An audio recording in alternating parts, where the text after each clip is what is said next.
안녕하세요. 미래를 설계하라 경제 잡학사전 구혜림입니다. 이번 주는 휴일이 하루가 있어서 그런지 벌써 수요일이 왔는데요. 오늘 밤도 두 분의 아나운서와 함께 경제 이야기 나누면서 하루를 마무리해 보도록 하겠습니다. 오늘은 장진영, 변수연 아나운서와 함께합니다. 안녕하세요. 안녕하세요. 네, 그러면 미증시부터 체크하고 넘어가도록 하겠습니다. 이 미증시 같은 경우에는 이 관세에 대한 전쟁이 격화가 되면서 3대 지수 모두 하락을 하면서 마감을 했는데요. 특히 이 중에서는 빅테크 기업들이 일부 큰 폭으로 떨어지는 모습까지 포착이 됐습니다. 자세한 분위기 함께 살펴보려고 하는데요. 자, 미증시 어떻게 마무리가 됐나요? 네, 3월 5일 미증시 마감 시황 전해드립니다. 트럼프의 겁주기에 그칠 줄 알았던 관세 부과가 현실화가 되자 캐나다와 중국이 보복 관세를 예고하고 나섰습니다. 이날 뉴욕 증시 3대 지수는 관세 전쟁 우려 속에 일제히 하락 마감하는 모습을 보였는데요. 지수 상황 보시면 다우존스 1.55% 하락하며 42,520.99포인트로 종가 형성했고요. 나스닥 지수는 0.35%에 떨어지며 18,285.16포인트로 거래 마무리됐습니다. S&P 500 조금 더 큰 폭으로 떨어졌습니다. 1.22% 하락하며 5,700선에서 거래 마무리되는 모습입니다. 다음으로 전체적인 글로벌 이슈들도 한번 짚어보도록 하겠습니다. 첫 번째 소식입니다. 미국이 캐나다, 멕시코, 중국에 25% 추가 관세를 예고하면서 무역 갈등이 격화되고 있습니다. 이에 3개국은 즉각 보복 관세로 맞섰고 트럼프 대통령은 추가 대응을 예고하며 이 압박 수위를 점점 더 높이고 있는 상황인데요. 특히 캐나다는 30조 원 규모의 미국산 제품에 25% 관세를 부과했고 멕시코와 중국도 보복 조치를 예고했습니다. 트럼프 대통령은 마약 단속을 이유로 관세를 정당화했지만 무역 적자 해소와 세수 확보를 위한 조치로 해석되고 있습니다. 이 같은 관세 전쟁이 전면전으로 확대될 경우 글로벌 공급망이 흔들리고 한국을 비롯한 세계 경제에도 타격이 예상되고 있습니다. 특히 자동차, 반도체, 철강 등 주요 산업에도 영향이 미칠 가능성이 커지고 있으며 미국 내 기업과 소비자들도 가격 인상과 공급 차질로 인해 부담을 안게 될 전망입니다. 이렇게 3개국이 보복 관세를 예고한 가운데 트럼프 대통령이 캐나다의 보복 관세에 즉각 추가 관세로 맞대응하겠다고 예고했습니다. 트럼프 대통령은 동일한 수준의 상호 관세를 즉각 인상할 것이라고 밝혔는데 특히 그는 캐나다의 트루도 총리를 주지사로 칭하며 캐나다를 압박했습니다. 트럼프 대통령이 서명한 행정명령에는 보복 시 추가 관세 부과 조항이 포함돼 있어 미국과 캐나다 간 무역 갈등이 한층 더 격화될 전망입니다. 이에 따라 양국 간 경제적 긴장이 고조되면서 기업과 소비자 부담도 더욱더 커질 것으로 보여지고 있습니다. 이 가운데 미 상무부 장관의 발언이 타협점을 시사하고 있는데요. 상무부 장관 하워드 루트닉이 트럼프 대통령이 곧 캐나다, 멕시코와의 관세 타협안을 발표할 것이라고 예상된다고 밝혔습니다. 이번 타협안은 멕시코와 캐나다로부터 수입되는 제품에 부과된 세 25% 관세 일부를 축소하는 내용을 담은 것으로 알려졌습니다. 이 같은 움직임으로 트럼프 행정부의 강경 무역 정책에 미국 증시가 이틀 연속 급락한 가운데 나온 것으로 보여지는데요. 관세 정책으로 향후 무역 전쟁을 촉발할 수 있다는 우려를 의식한 것으로 풀이되고 있습니다. 루트닉 장관 구체적인 타협안은 아직 밝히지 않았으나 트럼프 대통령이 캐나다, 멕시코와 만나 협상을 할 의지가 있음을 시사했습니다. 다만 관세 전면 철폐 가능성은 없다는 입장입니다. 마지막 이슈입니다. 오펙 플러스 회원국들이 4월부터 석유 생산 제한을 해제하기로 합의했습니다. 8개국 회원국은 4월 1일부터 매월 13만 8천 배럴씩 생산량을 늘려 2023년부터 유지해온 하루에 220만 배럴의 제한을 내년까지 완전히 해제할 전망입니다. 업계에서는 과잉 공급 우려와 브렌트유 가격 하락, 중국의 낮은 수요 및 비오펙 생산 확대가 가격 상승을 어렵게 만든다고 보고 있습니다. 한편 트럼프 대통령은 행정명령으로 이란 석유 수출 제로화를 추진 중에 있습니다. 이렇게 전체적인 글로벌 이슈들 살펴봤는데요. 다음으로 히트맵 열어서 종목별 흐름들도 짚어보도록 하겠습니다. 오늘 종목별 흐름 살펴보시면 전체적으로 좀 붉게 물든 장세가 도드라져 보입니다. 엔비디아와 구글을 비롯해 몇몇의 빅테크 기업들이 파란불을 켜내는데 성공하긴 했지만 대부분의 종목들은 일제히 하락하는 양상을 연출했는데요. M7 기업들부터 자세하게 살펴보도록 하겠습니다. 먼저 파란불을 켜내는데 성공했던 엔비디아입니다. 엔비디아는 어제의 하락세에 저가 매수세가 유입되면서 상승한 것으로 풀이되고 있는데요. 1.69% 올라와 줬습니다. 그렇지만 트럼프 대통령이 4일부터 중국산 제품에 대해 10% 추가 관세를 부과하겠다고 예고한 상태에서 엔비디아가 제조하는 저사양의 AI 칩을 중국에 수출하지 못하도록 제한하는 방안을 추진 중인 것으로 밝혀졌는데요. 이 같은 흐름에 앞으로도 계속해서 엔비디아 좀 더 주목하시면 좋을 것 같습니다. 반면 애플은 AI가 탑재된 태블릿 아이패드 에어를 새롭게 발표했음에도 불구하고 0.88%이 하락세를 비켜가지는 못했는데요. 새 제품의 가장 큰 변화는 자체 개발한 기존 M2 칩 대신에 업그레이드한 M3 칩을 탑재했다는 점입니다. 또 이번 주 안으로 새로운 맥북 에어도 공개할 예정인 만큼 이 점도 참고하시면 좋을 것 같습니다. 테슬라는 중국에서 만들어진 차량의 판매량이 전년 동기 대비 50% 급감했다는 소식에 주가가 4%대 출회되며 하방 압력을 받았습니다. 또한 정보효율부 수장인 머스크를 겨냥해 각국이 트럼프 관세에 대한 보복 대상으로 볼 수 있다는 우려까지 나온 상황인데요. 전기차를 미국에서 자체 생산해 관세 타격이 크지는 않지만 머스크에 대한 반감으로 소비자 보이콧에 직면할 수 있다는 불안감에 M7 기업들의 다른 종목들에 비해 더 큰 폭으로 매물이 출회된 것으로 풀이되고 있습니다. 구글은 저가 매수세가 유입되며 상승에 성공하는 모습입니다. 그 이외에 마이크로소프트는 강보 합권에 머물렀고요. 아마존은 0.59% 하락했습니다. 메타 역시 2%대 떨어지며 역시나 하락세를 비켜가지는 못했습니다.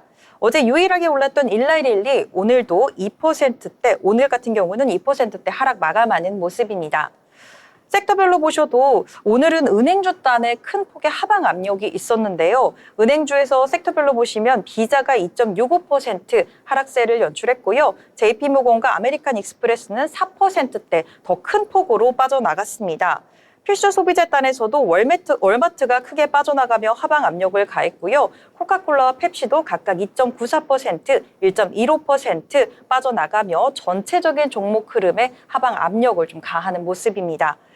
관세 전쟁의 공포 속에서 일단 팔고 보자라는 심리가 크게 작용한 것 같은 모습으로 풀이되고 있습니다.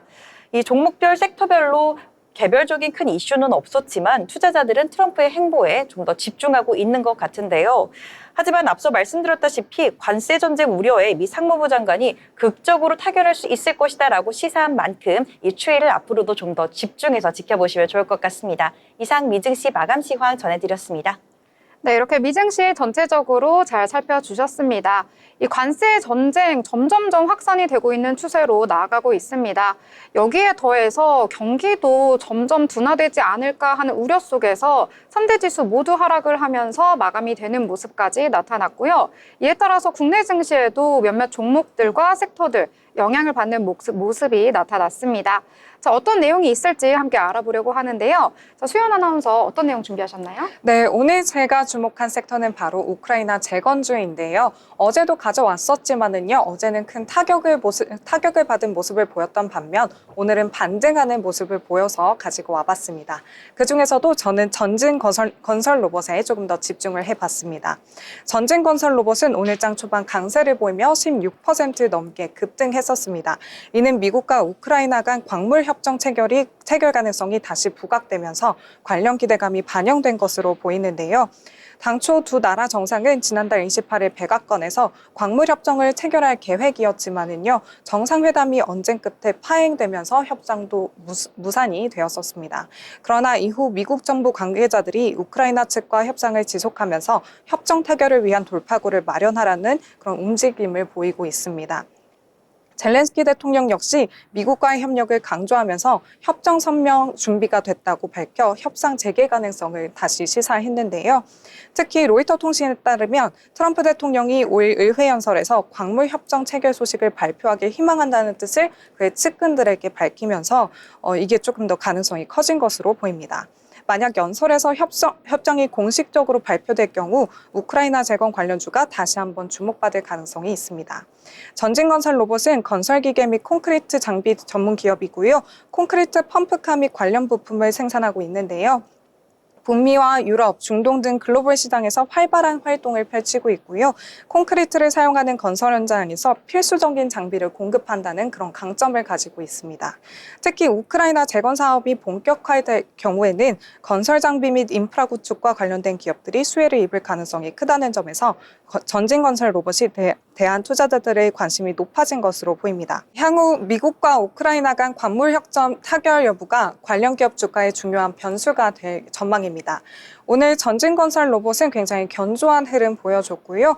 시가 6.19% 상승하며 출발했지만 중간에 고가인 16.44% 터치하기도 했습니다. 종가는 전일 대비 13.54% 오른 58,700원 선에서 장 마감됐습니다. 관련주들도 한번 말씀을 드리자면요. SY스틸텍은 오늘 장중 7% 넘게 상승하는 모습 보여줬고요. 대동기업 또한 6.4% 급등했습니다. 현대인프라코어 또한 3.49% 오르는 모습 보였는데요. 모두 어제 미국과 우크라이나 정상회담이 파행으로 끝났다는 소식에 타격을 입었었는데 오늘은 모두 반등에 성공하는 모습을 보여줬습니다. 네, 어제장에서는 일제히 하락을 했었는데요. 오늘은 다시금 반등에 성공하는 모습까지 나타나줬습니다. 투자하실 때 참고하시고요. 앞으로 계속해서 어떻게 흘러가는지 정치적 상황 전해질 거니까요. 뉴스도 함께 챙기시길 바라겠습니다. 자, 그러면요. 이번에는 뉴스에서 저희가 경제면 항상 꼼꼼히 보기 마련인데요. 여러분들께 알기 쉽게 요약해서 전해드리도록 하겠습니다. 자, 진현 아나운서 전해주시죠. 네, 오늘 신문에서 발췌한 기사를 전해드리는 뉴스 브리핑 시간입니다. 그럼 첫 번째 소식부터 전해드리도록 하겠습니다. 도널드 트럼프 미국 대통령이 예고했던 대로 멕시코와 캐나다산 수입품에 대해 25% 관세를 부과하며 무역 긴장이 고조되고 있습니다. 트럼프 행정부는 관세 인상에 따른 물가 상승 우려에도 불구하고 이를 미국을 다시 위대하게 만들기 위한 성장통으로 평가하며 강행의 의지를 보이고 있습니다. 하지만 이에 대한 반발도 거셉니다. 캐나다는 플로리다 오렌지, 테네시 위스키 등의 보복 관세를 부과하며 트럼프 대통령의 정치적 기반을 정조준했고 멕시코 역시 맞대응을 선언했습니다. 이번 조치는 30년간 유지돼온 북미 공급망을 뒤흔들며 삼성, 현대차, LG 등 북미에 진출한 한국 기업 201개도 법인에 영향을 미칠 전망입니다. 특히 자동차 철강업계가 직격탄을 맞을 것으로 예상되고 있으며 일부 기업은 생산량 조정과 공장 이전을 검토하고 있습니다. 트럼프 대통령은 오늘 12일 철강 알루미늄 관세, 20일에는 자동차 반도체 의약품 관세를 추가적으로 부과할 예정이며 4일에는 수입 농산물에도 관세를 확대하겠다고 밝혔습니다. 이에 따라 2018년 미중 무역 전쟁 당시와 같은 글로벌 경기 둔화가 우려되는 상황입니다. 세계은행은 이번 조치로 인해 올해 세계 경제 성장률이 기존 전망치보다 0.3%포인트 하락할 것으로 전망하고 있습니다. 다음으로 두 번째 소식입니다.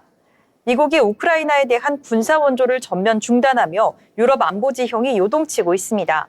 트럼프 대통령은 젤렌스키 우크라이나 대통령과의 갈등 끝에 모든 군사 지원을 중단했으며 이는 우크라이나에 대한 무언의 압박으로 해석되고 있습니다. 미국 국방부는 우크라이나가 평화를 위한 성실한 약속을 보일 때까지 지원을 멈추겠다고 밝혔지만 이 기준이 무엇인지는 명확히 밝히지 않았습니다. 미국의 군사 원조 중단으로 우크라이나의 전력 약화가 불가피할 전망입니다. 미국은 우크라이나가 군사 장비 20%를 공급하고 있으며 2022년 이후 지원한 금액만 174조 원에 달합니다. 특히 장거리 미사일 등의 지원이 끊길 경우 러시아의 전투 수행 능력에 큰 영향을 미칠 것으로 보여지고 있습니다. 이러한 상황에서 유럽연합은 800억 8천억 유로, 우리 돈 약 1,200조 원 규모의 유럽 재무장 계획을 발표하면서 독자적인 안보 강화에 나섰습니다. 우르줄라 폰데어라이엔 EU 집행위원장은 유럽의 안보 질서가 흔들리고 있으며 국제 시스템 전체가 불안정해질 수 있다고 경고했습니다. 트럼프 행정부의 일방적인 외교 정책이 국제 안보 질서를 뒤흔들며 글로벌 안보 환경의 변화에 그 귀추가 주목되고 있습니다. 다음으로 세 번째 소식입니다.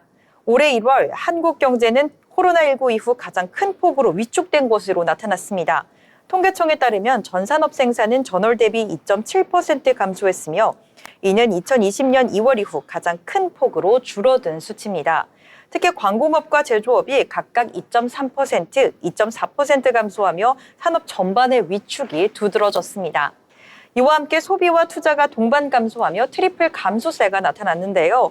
1월 소비 판매는 전월 대비 0.6% 감소하며 임시 공휴일 효과가 미비했던 것으로 분석되고 있습니다. 설비 투자는 전월 대비 14.2% 급감했으며 이는 2020년 10월 이후 가장 큰 폭으로 줄어든 수치입니다. 건설 기성도 전월 대비 4.3% 감소했습니다. 정부는 이러한 경제 지표 하락이 대내외 불확실성과 조업 일수 감소 등 복합적인 요인에 따른 결과라고 분석하고 있습니다. 전문가들은 상호 관세 등 미국 관세 정책이 본격화됨에 따라 투자는 물론 생산 등 반등하기 어려울 것이라고 우려하고 있는 상황입니다. 특히 성장률 전망치가 낮아진 상황에서 관세 정책까지 본격화되면 올해는 물론 내년까지도 뚜렷한 반등의 기회가 없을 수도 있을 것이라는 우려 섞인 목소리가 나오고 있는 상황입니다. 다음 소식입니다. 국내 유통업계가 심각한 위기에 직면했습니다. 홈플러스는 최근 기업회생 절차에 돌입했으며 전문가들은 이를 홈플러스만의 문제가 아니라며 한국 유통업계 전반의 위기를 경고하고 나섰습니다.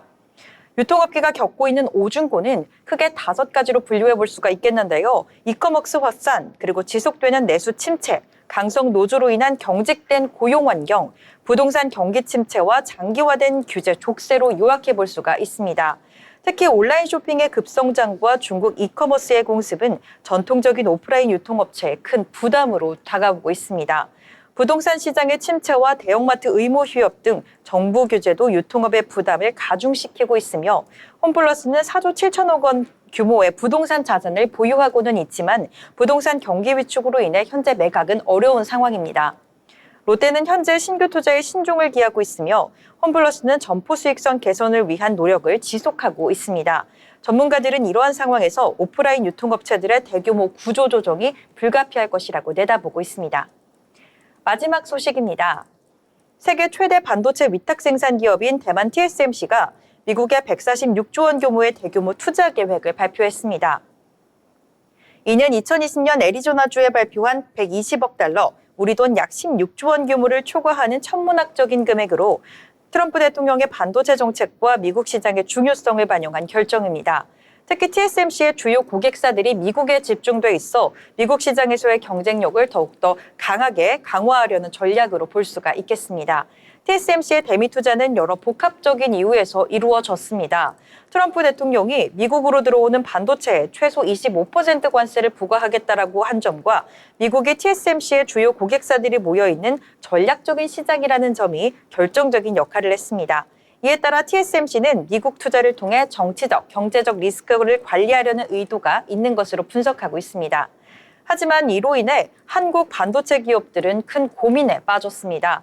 삼성전자는 텍사스주의 파운드리 공장을 건설 중이며 SK하이닉스는 인디애나주에 반도체 패키징 생산 기지를 세울 계획입니다.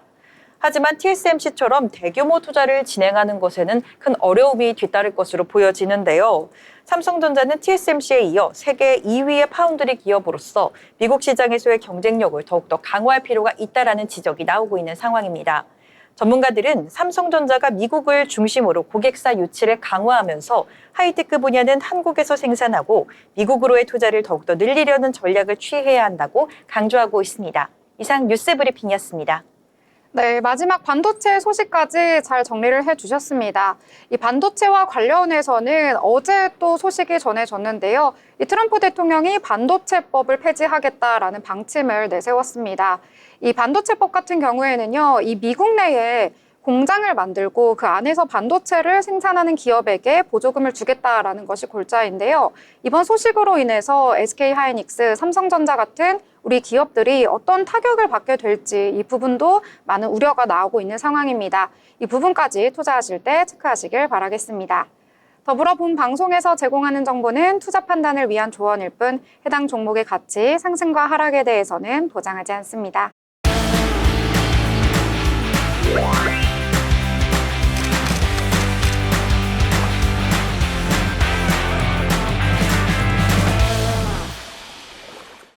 네, 이번 시간은 전국의 축제, 전시, 하프를 알아가는 시간이죠. 어디 갈까 시간입니다. 오늘은 또 어디로 갈지 너무나도 궁금한데요. 자, 이번에는 수연 아나운서 서울에서 무려 이집트로 여행을 갈 수 있다고요? 네, 맞습니다. 오늘 제가 소개해드릴 전시회는 바로 용산전쟁 기념관 특별 전시실에서 진행되는 쿠프왕의 피라미드인데요. 기존 전시회와는 완전히 다른 체험형 전시회라 제가 한번 가지고 와봤습니다.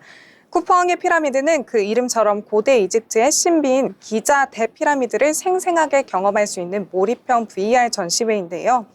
이미 전 세계 20개 도시에서 200만 명 이상의 관람한 이 전시회는 기존의 VR 체험이 가지고 있는 제약을 뛰어넘어서 보다 혁신적인 방식으로 고대 이집트 세계를 탐험할 기회를 제공한다고 합니다. 기존의 VR 전시회는요, 장비가 거추장스러워서 관람 내내 신경이 쓰이거나 움직임이 부자연스럽거나 혹은 어딘가는 현실과는 좀 다른 비주얼로 몰입감이 떨어지는 단점이 있었는데요. 오늘 소개해드리는 이 전시회는 단지 서서 바뀌는 화면만 바라보는 게 아니라 이집트의 학자인 모나와 함께 약 300평에 이르는 전시회장을 직접 두 발로 걸으면서 체험할 수 있다고 합니다. 뿐만 아니라 하버드대학교 이집트학 교수인 피터 델 마뉴엘리안의 철저한 고증을 바탕으로 전시회가 만들어졌는데요. 마뉴엘리안 교수의 오랜 연구를 토대로 문화와 오락을 절묘하게 결합했다고 합니다. 또한 최신 고고학 연구를 반영해서 피라미드 내부 구조와 건축 양식을 굉장히 사실적으로 구현했습니다. 이게 피라미드를 구경할 수 있다니까 너무 신기한데 이 피라미드 내부를 전체적으로 구경할 수 있는 건지 그리고 또 소요 시간도 좀 궁금한데요. 네, 우선 몰입형 VR 탐험은 45분 정도 소요가 되고요. 총 관람 시간은 60분에서 70분 정도가 소요가 됩니다. 가장 먼저 기자구원의 가장 크고 오래된 쿠프의 피라미드를 보게 되실 텐데요. 대피라미드의 정상에 올라서 기자의 네크로폴리스 파라오를 눈으로 직접 보실 수 있습니다. 또 피라미드 내부 복도와 매장실을 탐험할 수 있는데요. 이전에는 공개되지 않았던 왕비의 방도 체험할 수 있는 정말 전례 없는 기회라고 합니다. 네, 그리고 마지막으로 태양신의 배를 타고 4,500년 전 벨리 템플로 시간 여행을 해서 쿠프왕의 미라 제작 과정과 장례식에 또 직접 참여해 볼 수 있다고 합니다. 미라 제작 과정이나 고대 이집트 장례식은 저희가 영화에서만 접해봤는데 이걸 두 눈으로 볼 수 있다니 너무 신기하죠? 네, 너무 신기한데요. 이거를 그냥 전시만 보는 게 아니라 직접 그 VR을 끼고선 이동을 이렇게 하는 건가요? 네, 맞습니다. 아, 너무 신기한데 저도 꼭 가보고 싶습니다. 그래서 또 궁금한 게 티켓 가격이랑 또 당일에 가서 예약 없이 바로 볼 수 있는지 이 부분이 궁금해요. 네, 좋은 질문 주셨는데요. 지금 현재 쿠프왕의 피라미드는 얼리버드 티켓 예매가 가능합니다. 3월 26일까지 얼리버드 티켓을 구매하시면요. 30% 할인이 가능한데요. 성인은 3만 원에서 2만 1,000원, 그리고 청소년과 어린이는 기존 2만 4천 원에서 16,800원의 티켓을 구매하실 수 있습니다. 아쉽게도 당일 관람은 좀 어렵습니다. 인터파크 티켓 예매를 통해서만 티켓 구매가 가능하시고요. 입장 시간을 지정해 주셔야 합니다. 전시회는 3월 27일부터 9월 28일까지 진행이 되고요. 아침 9시 반부터 오후 6시 반까지 1시간 단위로 입장 및 관람이 가능합니다. 네, 이게 또 체험형 전시다 보니까 여기 갔을 때 좀 유의사항도 있을 것 같아요. 안내를 해주시죠. 네, 맞습니다. 우선 회차별로 좀 인원이 정해져 있기 때문에요. 입장 시간이 지나면 입장이 제한될 수 있다고 하니까 꼭 입장 시간을 지켜주셔야 될 것 같고요. 전시 관람을 마치고 퇴장을 하신 후에는 티켓을 가지고 있더라도 재입장이 불가능합니다. 그리고 아이들의 경우에는 전시회 자체가 굉장히 몰입형 연출로 되어 있기 때문에 초등학생 이상만 관람이 가능한 점도 체크해 주시면 좋을 것 같습니다. 하지만 이동이 굉장히 자유로워서요. 휠체어 이동을 통해서도 관람이 가능한 점 참고해 주세요. 네, 관람 유의사항까지 꼼꼼하게 체크를 해주셨습니다. 이 고대의 피라미드를 직접 볼 수 있는 체험형 전시회인 만큼 꼭 방문해보시면 좋을 것 같은데요. 얼리버드 티켓까지 획득하셔서 할인 혜택까지 잘 챙겨가시면 좋을 것 같습니다. 자, 오늘 어디 갈까? 지금까지 쿠프왕의 피라미드, 고대 이집트로의 여행 함께 알아봤습니다.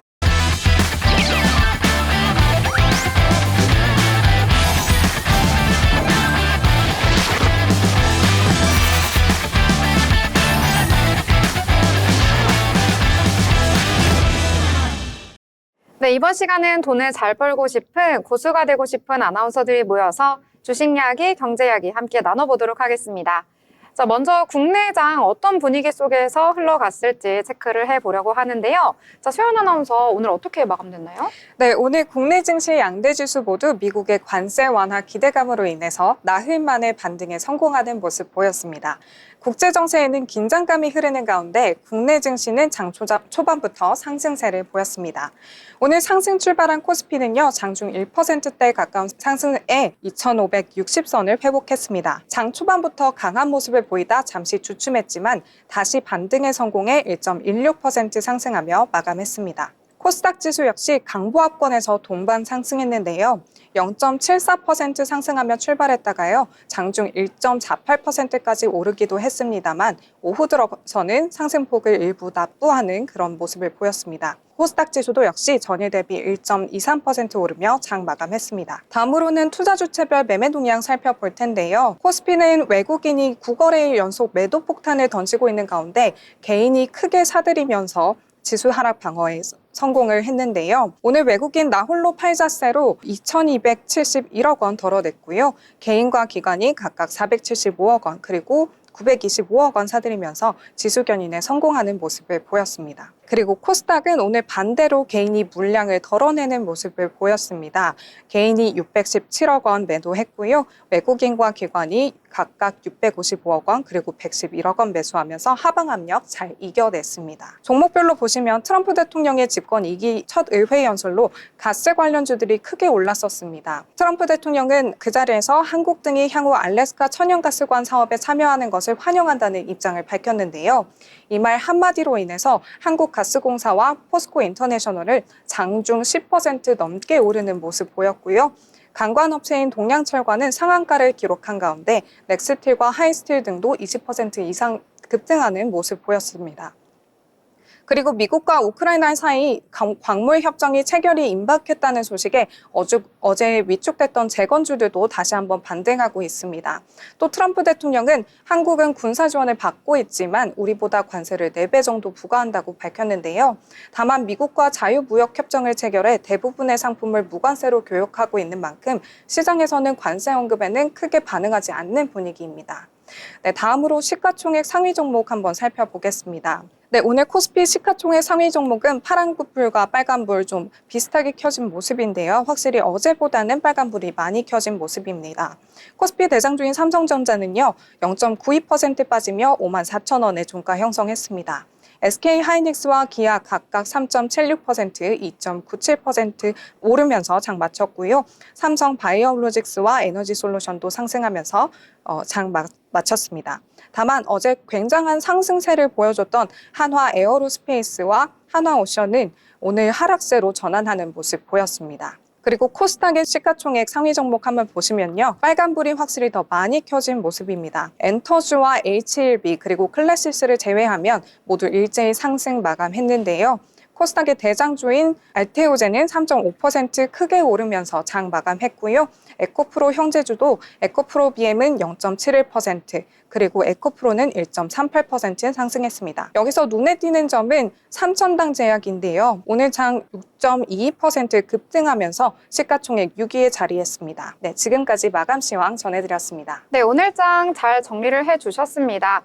오늘 장 같은 경우에는 두 가지의 큰 축으로 이슈가 나눠질 것 같은데요. 중국의 양회, 그리고 또 트럼프발 여러 가지 소식들로 인해서 이 두 가지 이슈로 인해서 장이 움직였다라고 정리를 해볼 수가 있겠습니다.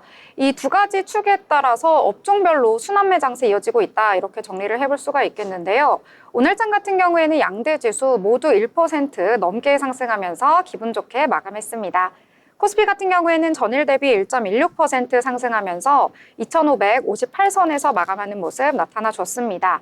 이 반면에 외국인은 오늘 매도 물량이 나타났는데요. 장 초반부터 매도세가 강하게 나타나면서 오늘 2천억 원 넘게 매도 우위를 보였고요. 코스닥 같은 경우에는 전일 대비 1.23% 상승하면서 746선에서 거래를 마쳤습니다. 오늘 외국인과 기관 동반 매수 포지션 잡았다라고 정리를 해볼 수가 있겠습니다. 오늘 시가총액 상단에 위치한 종목들도 대부분 강세를 보이는 모습 나타났는데요. 이 반도체 투톱은 오늘 엇갈린 흐름 나타나긴 했는데요. 이 간밤에 필라델피아 반도체 지수 0.6% 넘게 오르면서 그래도 좀 좋은 분위기 이어졌다라고 볼 수가 있겠고, 오늘은 반도체 업종에서 저가 매수세가 유입이 됐다라는 풀이가 나오고 있습니다. 코스닥 같은 경우에도 전반적으로 빨간불 켜는 모습 나타나줬는데요. 특히 제약바이오 업종 위주로 강한 상승이 나타나면서 코스닥 지수에 힘을 보태줬다라고 정리를 해볼 수가 있을 것 같습니다. 자, 미국발의 여러 가지 소식들로 인해서 오늘 장에서도 나눠볼 이야기가 참 많은데요. 그중에서도 강세 보였던 업종과 테마들 함께 살펴보도록 하겠습니다. 자, 진현 아나운서는 어떤 내용부터 알려주실 건가요? 오늘 저는요, 이 트럼프의 관세 전쟁 우려 속에서 조금은 벗어난 단독 이슈로 강세를 보였던 BI 매트릭스 종목을 들고 와봤습니다. 인공지능 솔루션을 통한 성장 기대감에 BI 매트릭스의 주가가 강세를 보였는데요. AI 제품 출시에 힘입어서 지난해 흑자 전환에 성공했고 올해 매출액이 446억 원, 영업이익은 72억 원을 기록할 전망인 것으로 알려졌습니다. 키움증권은 BI 매트릭스를 한국의 팔란티오라고 평가하며 AI 솔루션을 통한 고성장이 시작될 것이라고 전망하기도 했습니다. 오현진 키움증권 연구원은 BI 매트릭스는 국내 BI 솔루션 시장의 선도 업체로 코딩이 필요 없는 로우코드 솔루션 개발 등 사용 접근성을 높인 제품을 통해 시장 내 입지를 공고히 하고 있다라고 밝혔는데요. BI는 비즈니스 인텔리전스로 기업의 데이터를 수집, 분석 및 변환해 조직의 의사결정을 돕는 기술을 뜻합니다. 그러면서 특히 최근 생성형 AI 기술을 활용해 출시한 솔루션 G 매트릭스는 기업들의 데이터 업무 처리 시간 축소 및 비전문가를 대상으로 사용성 향상 등을 통해 직접적인 생산 효율성을 증대를 기대하고 있다라고 전망하고 있습니다. 이미 국내 주요 기업 대상 대규모 공급을 완료했으며 다양한 기업 및 공공기관과 프로젝트를 진행 중에 있다라고 언급하기도 했습니다. 이런 BI 매트리스는 이런 소식에 힘입어 오늘 장중 계속 좋은 모습을 보였는데요. 장중에는 25% 상승하는 흐름을 보이며 상한가를 터치하나 싶었지만 윗꼬리를 좀 길게 빼고 내려오는 듯한 모습입니다. 종가로는 12.42% 상승한 1,320원으로 종가 형성했습니다. 네, AI와 엮이니까요. 또 오늘 주가가 훈풍을 탄 것 같습니다. 한번 참고해서 투자에 넣어보시길 바라겠습니다. 자, 그럼 이번에는요, 오늘 장에서 이 종목이 왜 올랐지? 라고 생각이 드실 것 같은 종목이 있어서 한번 소개를 해드리려고 합니다. 자, 어떤 종목인가요? 네, 바로 이마트인데요. 좀 의아하실 것 같습니다. 네, 홈플러스의 기업회생 신청으로 인해서 경쟁사인 이마트와 롯데쇼핑이 반사이익을 얻을 것이라는 기대감이 커지면서 이마트가 52주 신고가를 경신했습니다. 홈플러스는 지난 4일 서울 회생법원에 기업회생 절차를 신청했고요. 신용등급 하락에 따른 자금 이슈를 선제적으로 대응하기 위한 조치라고 밝혔습니다. 이에 따라서 홈플러스의 영업 타격이 불가피해지면서요. 경쟁사인 이마트와 롯데쇼핑이 수혜를 볼 가능성이 높아지고 있습니다. 증권사에서는 홈플러스는 오늘 6월 3일까지 회생 계획안을 제출해야 하고 또 보유 자산의 유동화가 빠르게 진행될 것이라면서 이 과정 안에서 할인점 시장 내 경쟁업체인 이마트와 롯데쇼핑이 수혜를 입을 가능성이 크다고 분석했습니다. 또한 홈플러스의 영업 능력이 점차 약화되는 가운데 이마트와 롯데마트 등 경쟁업체들의 실적이 반등하면서 실적 추정치 상향 가능성이 열릴 수 있다고 진단했습니다. 이번 기업회생 신청으로 홈플러스의 영업 경쟁력 위축이 불가피하다는 분석도 나왔고요. 이마트의 전체 점포 132곳 중 약 70곳이 홈플러스와 경합을 벌이고 있어서 점유율 확대 가능성이 크다고 전망을 했습니다. 결국 홈플러스의 법정 관리 절차가 진행되는 동안에 이마트와 롯데쇼핑이 할인점 시장 점유율을 확대할 가능성이 높아지고 있고요. 이에 대한 투자자들의 기대감이 주가에 반영되고 있는 상황입니다. 오늘장 초반 이마트는 주가는 한때 8,500원까지 오르면서 연중 최고치를 기록했고요. 현재는 장 5.66% 오른 8,300원의 종가 형성했습니다.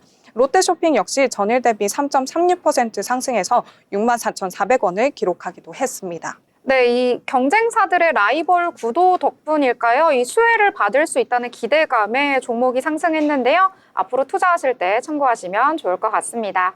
자, 그러면 이번에는요, 저는 2차 전지와 관련된 이야기 한번 해보려고 합니다. 인터배터리 2025가 오늘 개막을 했습니다. 여기에 참여한 여러 기업들이 배터리와 관련된 신기술을 선보였다고 하는데요. 이 전기차 캐즘을 돌파하기 위해서 이 배터리 기업들 어떠한 신기술을 내놓을지 관심이 모아지고 있습니다. 역대 최대 규모의 기업이 참여를 한다라고 알려졌었고요. 국내 배터리 3사를 포함해서 미국, 일본, 칠레, 브라질 등 13개국의 정부연구소와 기업이 참여를 했다라고 전해졌습니다. 자, 여기에 특히 국내 기업 중에서 두 기업이 여러 가지 이야기를 했는데요. 일단 LG 에너지 솔루션 같은 경우에는 이번에 두 가지의 기술을 보여줬습니다. 원통형 46 시리즈 배터리 그리고 CAS 기술 등을 전시하기도 했는데요. 이 46 시리즈 배터리 같은 경우에는 기존에 있었던 217형 배터리보다 최소 5배 이상의 배터리 밀도를 가지고 있다라고 설명을 했고요. 그리고 환기 방향 제어 기술을 적용해서 안전성이 더욱더 강화됐다라고 소개를 했습니다. 그리고 CAS 기술 같은 경우에는요, 기존보다 훨씬 더 성능을 극대화해서요, 고도화된 냉각 효율과 열 폭주 방지 기능을 갖췄다라는 소개를 했는데요. 이 LG 에너지 솔루션 사장 같은 경우에는요, 이 배터리 시장 어떻게 전망을 하느냐라는 질문에 1분기나 상반기는 저점이 될 것으로 예상을 한다. 즉, 현재는 저점이지만 하반기부터는 저점 바닥을 찍고 다시 상승하지 않을까, 나아지지 않을까라는 긍정적인 이 발언을 내놓았다라고 전해지기도 했고요. 또 삼성 SDI 같은 경우에도 여기에 참여를 해서 이 46파이 배터리의 고객사를 확보했다라고 전하긴 했는데요. 하지만 어느 고객사인지는 비밀이다라고 전했다고 합니다. 이 양산도 곧 시작을 할 예정이다라고 밝혔기 때문에 이 캐즘 같은 경우에는 내년 상반기까지 지속을 되겠지만 올해 1분기에 또 저점이고 2분기부터는 점차 회복이 될 것이다라고 긍정적인 의견을 내놨다고 합니다. 자, 이에 따라서 오늘 2차 전지 그 안에서도 전고체 배터리 쪽으로 오늘 수급이 몰리면서 강세를 보였는데요. 오늘 SK이노베이션 2%대, 미래컴퍼니는 8% 넘게 상승을 해줬고요. 대성하이텍과 MOT 모두 강세를 보였다. 이렇게 정리를 해보도록 하겠습니다. 자, 그럼 이번에는 다른 테마 함께 알아보려고 하는데요. 자, 오늘 미용 의료기기 이쪽을 좀 살펴보셨다고요? 네, 저는 오늘 글로벌 텍스프리 미용 의료 업사이클 수혜를 받은 종목인 텍스트 프리 펀드 서비스, 텍스 리펀드 서비스 전문 기업인 글로벌 텍스프리가 강세를 보여 소개를 해드리려고 합니다. 이 조태나 유진 투자연구원은 글로벌 텍스프리는 세금 환급 대행업자로서 물품을 구입한 외국인 관광객에게 내국세 환급을 대행해주는 사업을 영위한다며 2024년 매출을 1,297억 원, 영업이익 218억 원으로 전년 대비 각각 38.9%, 47% 증가의 큰 폭의 성장을 지속했다고 설명했습니다. 조 연구원은 최근 가파르게 증가하는 외국인 관광객 미용의료 시술 건수 증가를 감안하면 올해 실적 성장 역시 기대된다며 글로벌 텍스프리 미용의료 관련 매출 비중은 2023년 10%, 2024년 10% 중후반, 2025년 초 20%를 넘어서기 시작했다고 분석하기도 했습니다. 그는 외국인 관광객의 미용의료 수술 증가는 23년부터 눈에 띄게 성장하고 있다며 2024년 외국인 관광객의 피부과 소비 금액은 전년비 374% 증가, 2025년 환급 건수는 팬데믹 이전인 2019년보다 약 746% 정도 증가할 것이라고 전망하기도 했습니다.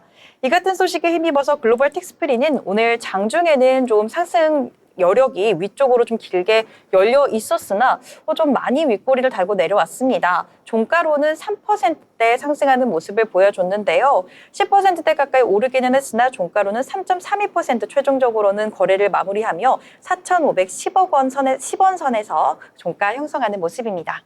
네, 오늘 글로벌 텍스프리까지 이야기해 주셨습니다. 여기에 관련된 리포트도 오늘 나왔었는데요. 유진투자증권에서는 나만 알고 싶던 미용의료 수혜주라는 이름의 리포트를 내놓으면서 그동안 잘 알려지진 않았는데요. 시장에서 주목해보면 좋을 그러한 종목이다라고 설명을 했습니다. 최근에 외국인 관광객 수가 회복이 되고요. 또 미용 의료와 환급 건수 증가가 되기 때문에 올해부터는 본격적으로 실적에 대한 증가가 예상된다라는 긍정적인 의견을 내놓았으니까요. 투자에 참고해 보시면 좋을 것 같습니다. 자, 그럼 이번에는요, 저희가 진짜 또 리포트를 분석해서 전해드리려고 하는데요. 자, 진현 아나운서 오늘 굉장히 재밌는 리포트를 가져오셨다고요? 네. 제가 오늘 진행하기 앞서서 혹시 우리 앵커님들 게임 학창 시절에 좀 좋아하셨나요? 저는 학창 시절은 아니고 몇 년 전부터 좀 관심을 가지고 있습니다. 아, 최근 들어 좋아하시는군요. 네. 저는 학창 시절에 제가 보기보다 이렇게 책을 읽는 이제 독서 소녀였어가지고 학창 시절엔 게임을 안 했었습니다. 네, 두 앵커님은 게임을 안 하셨다고 하셨고 또 온라인 게임을 주로 또 즐겨 하신다고 들었는데 저는 이 중학생 때 입학 선물로 닌텐도를 처음 선물을 받고 한동안은 이 닌텐도 칩을 모으는 재미에 빠져 살았던 적이 있습니다. 요즘 친구들을 보면 닌텐도 실제로 들고 다니는 친구들 요즘 주변에 많이 안 보이더라고요. 그럼 제가 오늘 들고 온 이 리포트는요. 최근에 모바일 게임의 침체와 함께 핸드헬드 기기가 다시 한번 주목을 받고 있다고 해서 전체 게임 시장에 새로운 활력을 불어넣고 있다는 소식 같이 준비해 봤는데요. 오늘은 핸드헬드 시장의 부활과 이에 따른 산업 변화 그리고 이와 맞물린 수혜주까지 심도 있게 한번 짚어보도록 하겠습니다. Games Everywhere이라는 제목의 하나증권의 리포트입니다. 먼저 핸드헬드 게임의 역사부터 짚어보도록 하겠습니다. 아마 추억의 게임 낯익은 분들도 꽤 계실 텐데요. 과거 닌텐도의 게임앤워치, 게임보이, DS, PSP 등 한때 전 세계 게이머들의 사랑을 한 몸에 받았던 게임들입니다. 큰 성공을 거뒀던 이 게임 회사들은 이 스마트폰과 모바일 게임의 급성장으로 인해 핸드헬드 전용 기기가 시장에서 한때는 밀려나기도 했었습니다. 하지만 2022년 밸브의 스팀덱이 누적 판매 400만 대를 육박하며 핸드헬드 시장에 다시 한번 불씨를 지폈는데요. 스팀덱은 PC 게임을 언제 어디서나 즐길 수 있다라는 접근성과 우수한 성능을 바탕으로 기존 모바일 기기와 차별화된 경험을 제공하고 있으며 에이수스와 레노버 등 주요 IT 기업들도 이에 맞춰 고성능 핸드헬드 기기 출시로 시장 재진입을 시도하고 있습니다.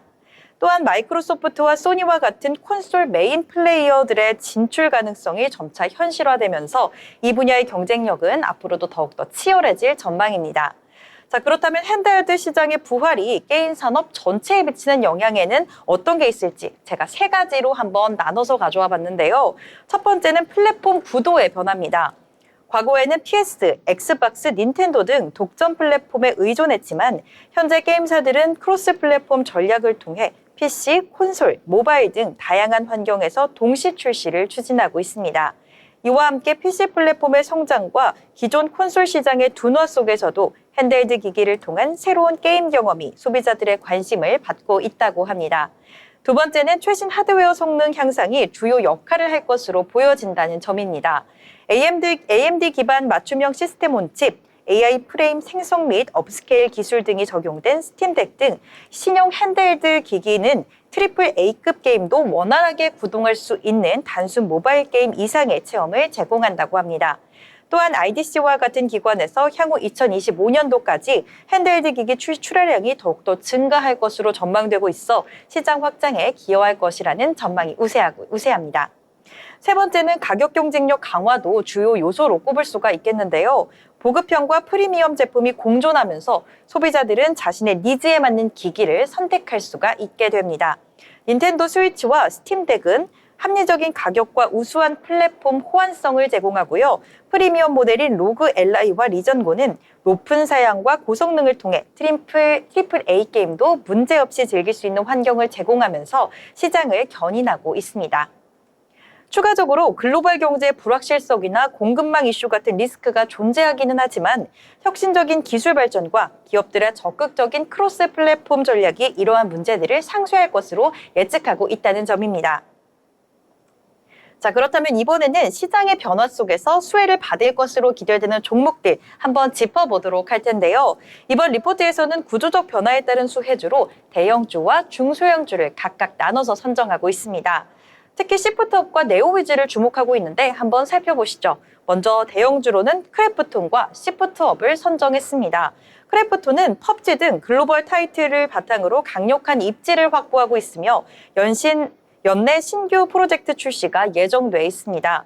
현재 크래프톤의 목표 주가는 50만 원으로 평가되고 있고요. 검증된 IP 우수한 개발 역량이 이를 뒷받침하고 있다고 합니다. 시프트업은 서브컬처 게임 분야에서 두각을 나타내고 있습니다.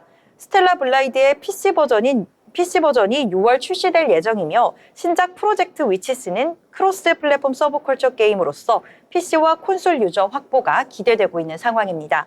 현재 시포트업의 목표 주가는 95,000원으로 여전히 바이를 유지하고 있는 상황이고요. 이 같은 매력적인 평가와 함께 성장 가능성이 높다고 평가되고 있습니다. 다음으로 중소형주로는 네오위즈를 언급했습니다. 네오위즈는 인디게임 라인업과 탄탄한 팬덤을 보유한 기업입니다. 대표 타이틀인 피의 거짓, 이 피의 거짓을 통해 성공적인 팬덤 확보를 성공했는데요. DLC 출시와 후속작 개발 등으로 지속적인 성장 모멘텀까지 가져가고 있습니다. 네오위즈의 목표 주가는 32,000원으로 상향 조정됐으며 글로벌 시장 공략 및 크로스 플랫폼 전략을 통해 안정적 매출 기반과 신규 수익 창출이 기대가 되는 상황입니다. 자, 이 내용들을 한번 종합해보자면 모바일 게임의 부상으로 인해 한동안 정체되어 있던 핸드헬드 기기 시장에 활력이 불어넣어지고 있다라고 요약해볼 수가 있겠는데요. 스팀덱의 성공 사례와 에이수스, 레노버 등 주요 기업들의 진출, 그리고 메인 콘솔 플레이어들의 참여 가능성이 향후 핸드헬드 기기를 중심으로 한 게임 생태계 재편을 예고하고 있습니다. 또한 크로스 플랫폼 시대와 인디게임, 트리플 A 게임 간의 경계가 모호해지고 있어 전체 게임 시장의 수요가 증가할 것으로 기대가 되고 있습니다. 이는 신규 게이머 확보뿐만이 아닌 기존 게임의 장기적인 판매 안정성에도 긍정적인 영향을 미칠 것으로 보여집니다. 이 리포트에서는 PC 콘솔 시장의 연평균 선장률을 4.5%로 전망하며 핸드헬드 시장의 확장성이 이 성장세를 더욱더 가속화할 것이라고 내다보고 있습니다. 네, 지금까지 핸드헬드 게임 시장의 부활과 산업 변화, 그리고 주요 수혜 기업에 대한 분석까지 한번 이야기 나눠봤는데요. 현재 게임 산업은 기술 발전과 플랫폼 변화, 그리고 소비자 선택의 다변화라는 이 세 가지의 주요 변곡점에 진입해 있습니다. 이러한 게임 변화가 향후 게임 시장의 전반의 성장과 투자 기회로까지 이어질 수 있을지 계속해서 주목해 보시면 좋을 것 같습니다. 이상 투자 리포트 전해드렸습니다. 네, 이렇게 게임 안에서도요, 저희가 그동안은 크게 주목하지 않았던 핸드헬드 기기에 대해서 자세하게 짚어주셨습니다. 기존에 저희가 생각했던 것에 좀 기대 보자면은요, 옛날에는 저사양 게임들이 많아서 그다지 손이 가지 않았었는데, 이제는 고사양 게임들도 직접 내 손 안의 게임으로 즐길 수 있어서 앞으로의 시장 확장성이 더욱더 커질 수 있다라고 하거든요. 앞으로 관련된 종목들도 유의 깊게 살펴보시면 좋을 것 같습니다. 더불어 본 방송에서 제공하는 정보는 투자 판단을 위한 조언일 뿐 해당 종목의 가치, 상승과 하락에 대해서는 보장하지 않습니다.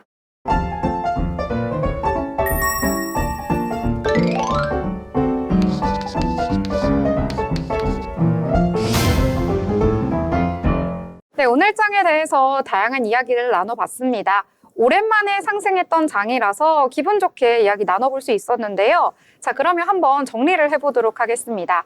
자, 소연 아나운서는 오늘 장 어떻게 요약을 해보면 좋을까요? 저는 어제 그 하락세를 지금 모면하고 있는 상황 속에서 조금만 더 견뎌보자. 견딜만 하다라고 좀 평가를 하고 싶습니다. 지금 외국인의 순매도세가 계속해서 이어지고 있고 또 트럼프발 관세 전쟁이 또 어떻게 될지 모르는 상황 속에서 우리 증시가 좀 잘 버텨줬으면 하는 바람입니다. 네, 잘 견뎌주길 바란다라는 응원의 마음을 담아서 정리를 해주셨고요. 자, 진현 아나운서는 오늘 어떤 내용으로 정리를 해보면 좋을까요? 네, 조금 전에 수연 아나운서가 지금 견뎌보자라고 하셨는데 저는 그 바통을 이어받아서 견딜만 하다라고 좀 이어서 말씀을 드려보고 싶습니다. 충분히 견딜만한 시장이다라고 볼 수가 있겠는데요. 외국인들이 좀 매도세를 보이기는 했지만 충분한 상승 여력이 아직까지는 열려 있다라고 보여지는 오늘 장이었습니다. 이에 더불어서 이 힘을 계속해서 이어받아서 이 뉴욕 증시 앞으로 앞날이 어떻게 될지는 조금 불안한 상황이지만 이외 꼭 커플링 될 필요는 없지 않나. 우리 증시는 우리 증시대로 내일도 조금 더 힘을 내왔으면 좋겠다라고 정리해 볼 수가 있겠습니다. 네, 그 두 분 다 견디는 걸 좋아하는 약간 고통을 즐기시는 그런 타입이시군요. 네, 고통을 즐긴다라고 하면은 좀 견디면, 예. 더 단단해지잖아요. 아, 단단해지는. 어디선가 네. 하드 트레이닝을 받고 계신 분들이. 바닥을 좀 더 다져보자라고 네. 정리를 해볼 수가 있겠습니다. 아, 네, 좋습니다. 다들 굉장히 단단하신 분들이어가지고요. 지금의 고통 견딜만 하다 이렇게 정리를 해주셨습니다. 자, 오늘 장까지 해서요. 외국인들 계속해서 이탈해 가고 있습니다. 우리 시장에서 발을 빼고 있는데요. 외국인들 다시 발을 담가주세요. 이렇게 정리해 보도록 하겠습니다. 자, 수요일 방송 여기서 마무리 짓도록 하겠습니다. 저희는 목요일 방송으로 다시 찾아뵙도록 하겠습니다. 시청해주신 여러분 고맙습니다.